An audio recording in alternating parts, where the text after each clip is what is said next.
एक सादगी भरा रहनीमान, साधारण जीवन गुजारने वाली एक महान गायिका जिसकी आवाज़ और ए आर रहमान के संगीत का जादू जो 90 के दशक में उनके गानों को दर्शकों ने खूब पसंद किए थे। और उस गायिका का 90s में गाया हुआ गाना नेशनल क्रेज़ बना था और उनके गीत बीबीसी वर्ल्ड टॉप 10 में जगह पाई और सिर्फ 14 साल की उम्र में मैच्योर गीत गाकर सबको हैरान कर दिया था। दोस्तों, इस वर्सेटाइल सिंगर का नाम है स्वर्णलता। जी हाँ दोस्तों, बेशक हिंदी में वो एक बहुत ही कम गीत गाए, लेकिन जो भी गाए शायद ही कोई उस अंदाज में गा सके। अपनी मीठी और शहद जैसी आवाज़ के बदौलत वो भारत में क्वीन कहलाई। स्वर्णलता का जन्म 1973 में केरला में हुआ था। वो बहुत ही शर्मीली और बहुत कम स्टेज प्रोग्राम किया करती थी और घर का माहौल संगीत भरा था। स्वर्णलता जी ने हिंदी के अलावा कन्नड़, तेलुगु, मलयालम, बंगाली भाषा में लगभग 7,000 गाने गाए।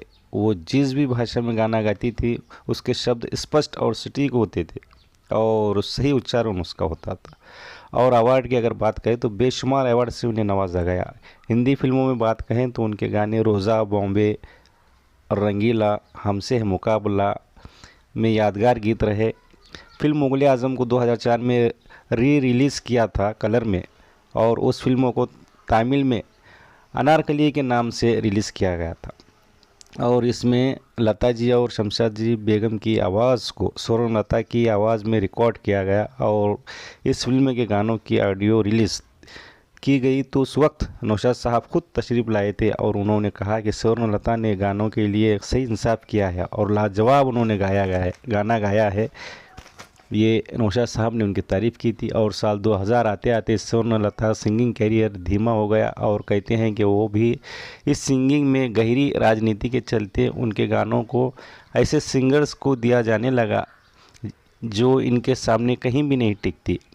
वो बेहद सादगी पसंद और बेहद शर्मीली होने की वजह से वो ज़्यादा लाइमलाइट स्टेज की दुनिया में टीवी की दुनिया से वगैरह दूर रही थी और उनको एक बीमारी के चलते वो प्लेन में सफ़र भी नहीं कर सकती थी, जिसकी वजह से जो अलग अलग शहरों में स्टेज शो अटेंड नहीं कर सकी। इसी वजह से इस बात का असर उनके सिंगिंग कैरियर पर गहरा असर छोड़ा। और बात यहाँ तक होती है कि फिल्म म्यूज़िक इंडस्ट्री में भी वो बहुत कम लोगों से मिलती ताल्लुक़ रखती है और उनसे बातचीत करती थी।